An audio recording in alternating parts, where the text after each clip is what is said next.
Well, hey there team, welcome back to the channel and welcome to my review of Pacific Drive. So for those not across it, the way that I do reviews, I have a few objective standards that I kind of hold to. I'm also introducing this year a percentile ranking system, and it's all a bit involved and I won't explain it here. I'll put all this at the end of the video, so if you're curious and you make it that far, check that out. I guess importantly, is this game worth your time? Is it worth your money? I think so, right? I enjoyed my time with it. I did. There's no secret, this is a very, very hyped game. In my community, people are pretty pumped for it. It looks amazing and it does live up to that. The artistic direction, the atmosphere, the whole world, just it feels good. However, the loop is a bit thin. Once you sort of, you know, the spirit of discovery is all good and well, but once you kind of figure out what's going on with the game and sort of see behind the curtain, it loses its luster pretty quickly. And the narrative is, you know, it's not egregious, but it's kind of just nothing, which I think is a huge fumble. They set this world up, it seems really interesting,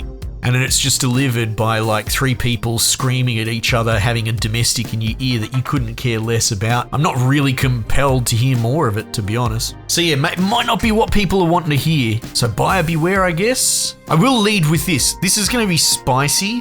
This is something that probably most reviews aren't going to bring up, but I think it's relevant, especially with my recent issue with Suicide Squad, and I know people in my community aren't happy with crap being inserted into games that probably shouldn't be there. So I'll put this at the front because whether you agree or not, there is a significant chunk of the gaming base that this will be an actual deal breaker, small as it might seem to you. Probably half a dozen hours into the game, I unlocked it like a detailing station where you can, you know, put decals and ornaments on your car. And there's a section you can put flags on the back window of your car.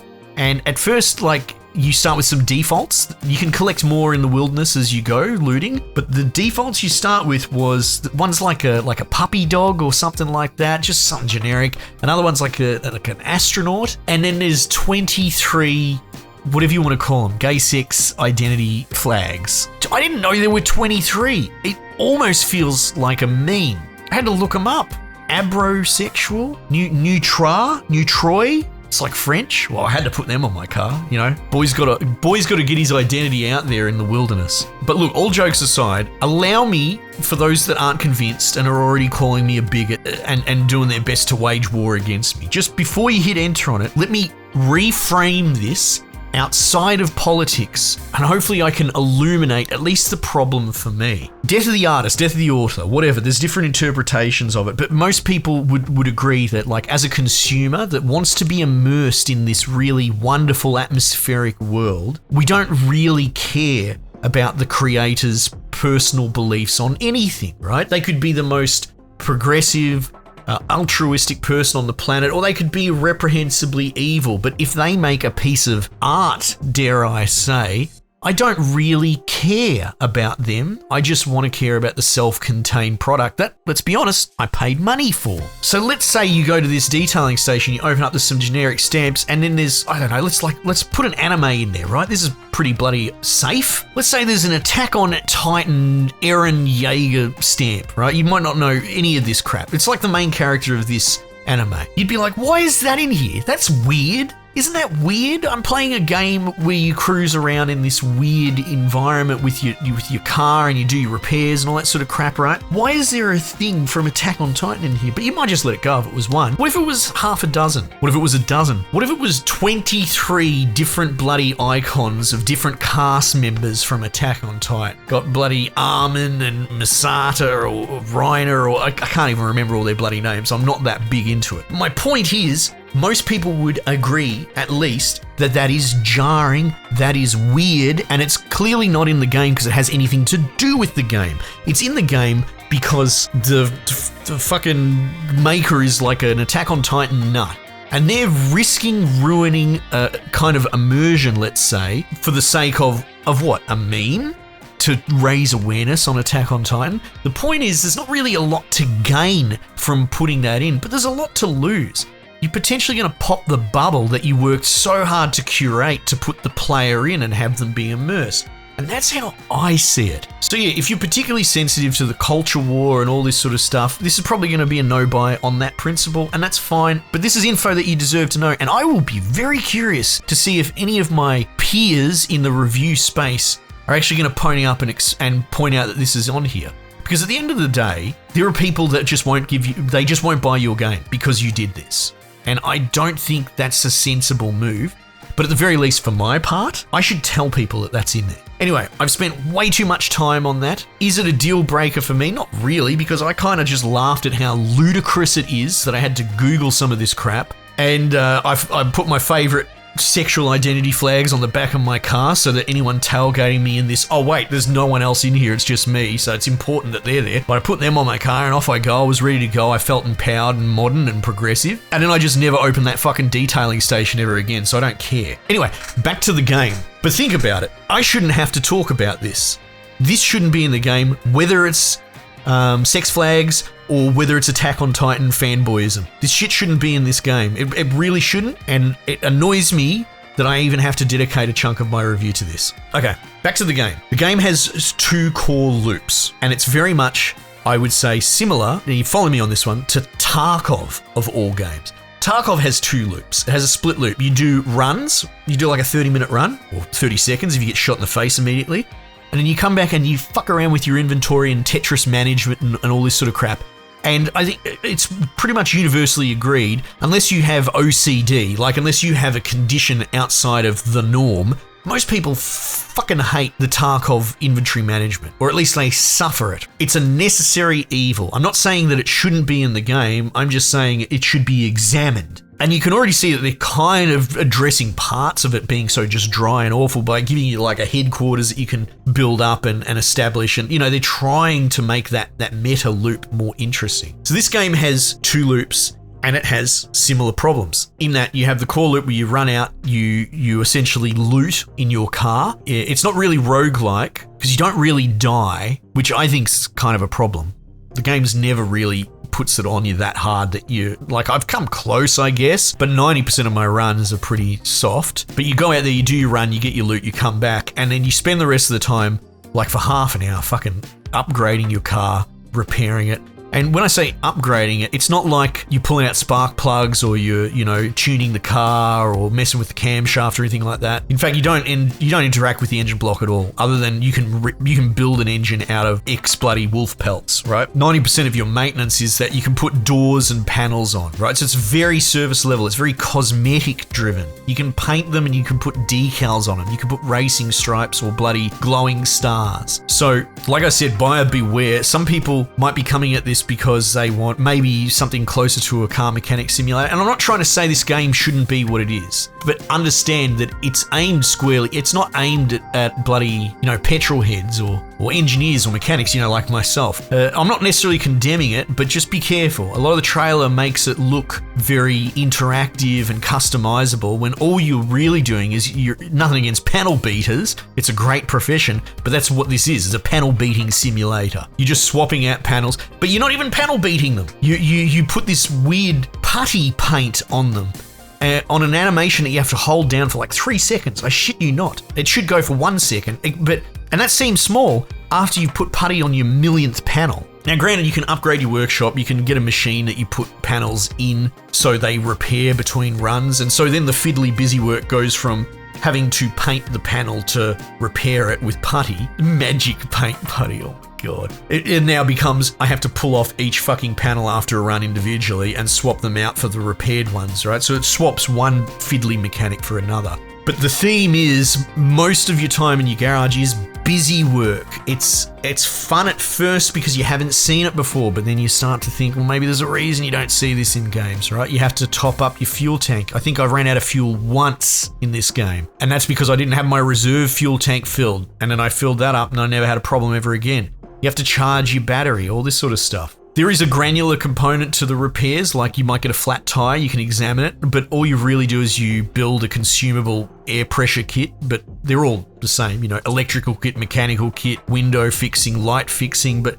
at the end of the day, it's just kit A, B, C, D to solve problem A, B, C, D. You use it, it expires, problem solved. Again, interesting mechanic until you engage with it half a dozen times, and then you realize it's a bit shallow. So yeah, look, it sounds like I'm down on the game, but that's because there's a difference between reviewing the first hour when it's all really curious and interesting, and then reviewing it, 9 hours in when the luster has basically come off. Look, let's bathtub it a bit. The environment, the world, like the art design, as far as the environmental design, or the heavy fogs and the sounds of things in the distance, and the soundtrack as well, everything about it, all of that just artistic aesthetic is so brilliant. It's really, really good.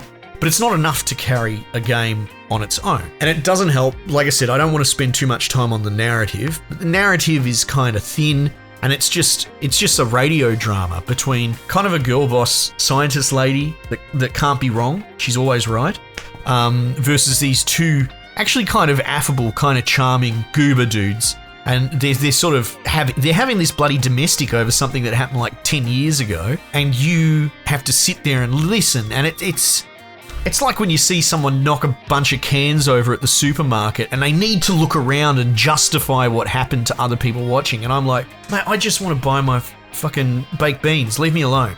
I don't give a shit that you knocked those cans over. I get that you're embarrassed. Stop. Don't talk to me. Don't explain to me that you accidentally knocked over the beans. I don't give a shit. And that's sort of what's going on here. These guys are having some bloody domestic that has nothing to do with you. It doesn't involve you, and yet you are the frontier that they will fight over. And while you can turn your car radio on and off, and the soundtrack's quite brilliant, very, very mellow, lo-fi stuff, turn the radio doesn't turn these people off. Getting out of the car doesn't turn these people off. They just keep talking. They follow you everywhere.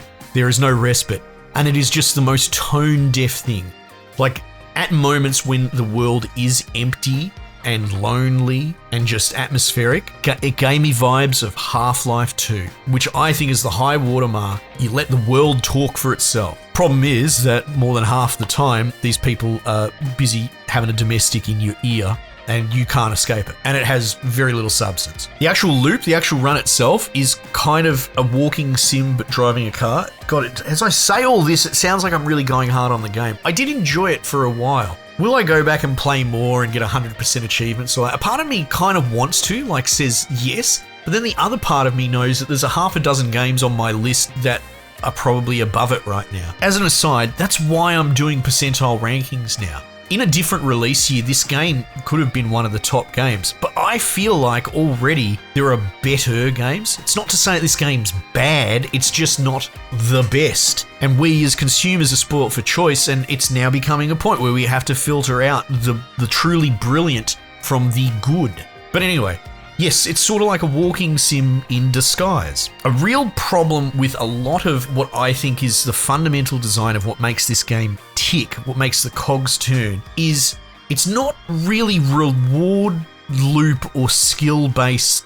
God, what can I think of as an example? If you're playing a first-person shooter or COD or whatever, the game challenges you to step up and be brilliant, Get those headshots, take out those dudes. Like, I know this is a little bit of a weak analogy, but my point is that there's a sort of inherently positive way that is constructed. Even if you were doing busy work games like Factorio, you're tweaking efficiency. You're getting 1% out of your factory every time you put out that next level of conveyor belt. There is this forward-moving impetus that is kind of based on a feedback loop that rewards you pushing forward. This loop doesn't really work that way. This loop is actually kind of the antithesis, that the more you encounter anomalies and bump into them and they interact with you, the more damage they do to the car, the more fucked your car becomes, the more hard it becomes to steer and overcome these anomalies, and then it just becomes a sort of limping cripple simulator. Which, if I were storyboarding how do we evolve the walking sim, not that I'd ever want to do that. To be clear, walking sim's a term of disparagement. It's an insult. I can't believe games call themselves walking sims on purpose, apart from Death Stranding, which is actually legitimately a walking sim. But it's like, all right, well, how do we actually add engagement to a game where you basically hold W and walk through? It's like, well, we'll put some obstacles in your way, and if you bump into them, it makes it harder to push W to go through, essentially, right? And that's what this game does. On top of that, you're not a person with agency to steer around, really. Your car steers around, which, how do I explain this? Because it's sort of a clunky driving sim, like the cars, it's not a F1 game or something with high fidelity reaction. This thing is sort of already intentionally unpleasant to drive in a way, and the more it gets damaged, the more difficult it becomes to drive. So the thing is that these anomalies, the antagonistic enemy components, these hazards, they kind of have to be pretty small brain as a design. You need to have a car that's kind of mangled but can still navigate around these things. So they're kind of designed from the perspective of, if your car was smashed up and you couldn't already steer properly, can you still avoid these enemies? And the answer is yes, and the design is yes, which means when your car's at full health, these things are so trivial to the point where you start thinking about them. You start thinking about the enemy design and how 90% of the anomalies, as they call them in this, are all just the same. They're just pretty gentle zoning. You know, some of them are just overtly a circle that you don't drive in. Others are like a line that a buzzsaw moves along, you know, painfully slowly. And, you know, there are some other things that like grab onto your car and try and move it and smash it into a wall. But, and essentially you're just locked in an animation for that. You just got to wait for it to stop fucking with your car and then take damage. But even think about that. Think about that design. The whole design is you get locked in a 10-second animation, your car takes some damage. It's not great. And it's very clear that while there is some cohesion, they're all designed around the same concept. The problem is that the concept isn't great design. And then you've got some other things like tourists. They're they're not people, they're like mannequins. And their entire mechanic, this will make you spit your coffee. Their entire mechanic is to jump scare monster closet you. That's literally it. So you'll turn around and go to walk back away you came, and they'll just fucking spawn in front of you. They don't do anything. You don't touch them. You don't get damaged or anything. But that's literally the enemy design. And I despise jump scares and monster closets. They can be used sparingly. One jump scare a game's fine, like in BioShock. But this is an enemy designed to be a jump scare enemy. Like game design 101, that's disgusting. That shouldn't be allowed. Anyway, but that's sort of my point. They've done this not because they don't know better. They've intentionally designed a lot of this stuff, and it's unconventional. And at first, when you don't realize what's going on, it's interesting and it's a gimmick. And then you kind of very quickly go, this is why no one does this, because it doesn't really work. And most of this game is engineered to kind of just compound punishment upon the player. Even though it never really squeezes you that hard, it still does seem squarely aimed at a walking sim audience, right? So even when the pressure's piled on and the game's getting hard, it's not that hard. There's other things I could go on about, like the actual looting system is, you know, it is kind of tedious, to be honest. But there is, at the same time, there is sort of a catharsis to looting games. Like, I understand the yin and yang of that sort of interaction. But you just go around and you pick up everything that's not nailed down. Some of the interacts are interesting, like you need specific tools to open certain things, like crowbars or kits to crack electric locks and that. But as far as like the actual loot, if you need a specific thing, like a pressure gauge or whatever, like, it's all very much guesswork. You just go out there and you hope that you can find one of these ARDA trailers, and then you hope that they have that in there. But like, as far as nutting out specific rare loot, it becomes a little bit of a pain. Anyway, this has gone on long enough, and I think I've covered the broad strokes. Scarlett, you sound very, very down on the game, very negative. Well, I'm just being honest. I think there are some silly mistakes that the devs have done. They've decided to put personal stuff into the game that has nothing to do with the game. And for that, they will be punished in not getting sales to people that probably would have bought this game otherwise.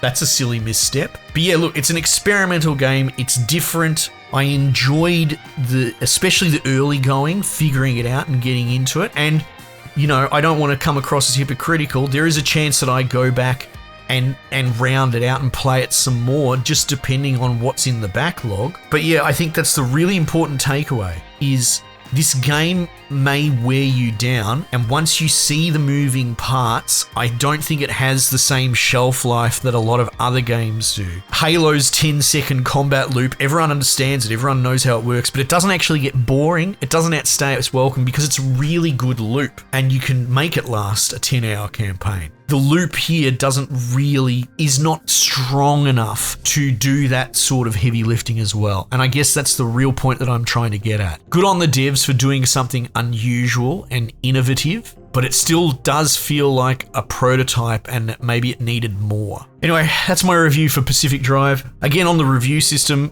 if you made it this far and you're curious, I play games for $5 per 1 hour, right? If a game asks me for $5 Australian, I ask it gives me an hour of gameplay. This is a low bar on purpose so that everything can pass it. If something doesn't give me that gameplay, then I would argue it's not, that's a serious value question. So this is $45 Australian. I played it for 9 hours. This also allows me to use my new percentile ranking system, which is, it's not 4 or 5 stars out of 5, right? Because I hate those systems. If you give something 7 out of 10, what does that really mean if everything's got 7 or 8 out of 10? It doesn't mean anything. So it's going from 0 to 10 on a decimal 100-point scale. So I don't even know what this is going to be ranked when I put it in. But the point is, once I've reviewed 100 games under this system, they will all sit at their own value and it will dynamically change as games cycle in and out of the ranking. So it'll be interesting to see where this sits as the year goes on, because it's a good game, but it's not a great game. And so I could see its rank slip over time. But we'll see. Also, again, if I do go and put more time into it, maybe I clock it in full, I potentially will do an update video and reseed it, that sort of thing. If a game can compel me enough to put my spare time into playing it outside of my professional system, then it probably needs to be addressed. Let me know what you reckon, team. Bit spicy at points, bit longer, but I had some thoughts. I had to share them. But yeah, we might just leave it there for the time being, and I'll catch you guys on the next one.